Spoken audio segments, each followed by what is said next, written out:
joining us on today's episode of Kaleidoscope Corner. My name is Melonie Maldonado, and with me today is my co-host Bijan. And today we have Gale Eggendorfer. She is the clinical director at our new Viera location, and today we're going to discuss reinforcement versus punishment. So in applied behavior analysis, we are looking to increase behaviors and decrease certain behaviors. We use punishment or reinforcement procedures to achieve these changes and behaviors.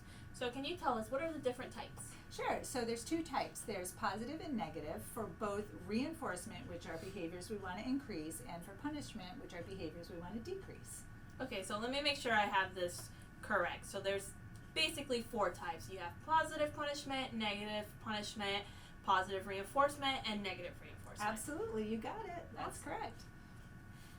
All right, so some examples of positive reinforcement would be after your daughter does her chores, which is the behavior, mom would give her positive praise and $5, which would be adding something into the environment for the likelihood that she would continue to do chores in the future. Yes.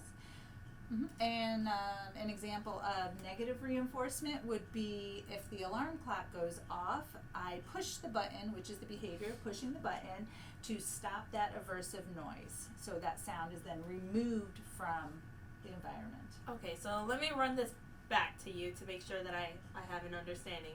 So in terms of like negative reinforcement, so if I had an example of Thomas washing the dishes in order to avoid his mom from nagging, which washing the dishes would be the behavior and nagging would be the aversive stimulus. So then in the future, because of this history of mom nagging if he doesn't wash the dishes, Thomas would be more likely to wash the dishes in order to remove mom's nagging from the environment. Nice job. Yeah, awesome. That's it. You got it. Yeah. And just like reinforcement, there's also positive and negative punishment. Correct? Yes, that's true. There's so for punishment, you are looking at decreasing problem behavior or behaviors that we don't want, and we're going to, for positive punishment, we're going to add something into our environment or into the situation. An example of that would be if a student is picking their nose in class, which young kids tend to do, which is the behavior, and then his peers say something that is mean or kind of calling him out on it, right? So he's adding that verbal reprimand into that situation in front of his classmates.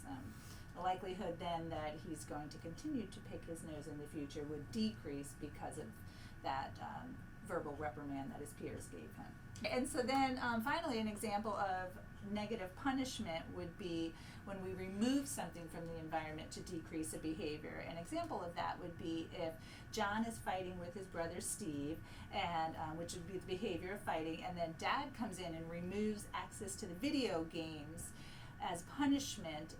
Removing the video games, which would be something that's typically reinforcing for them, would can lead to them decrease fighting in the future. Awesome.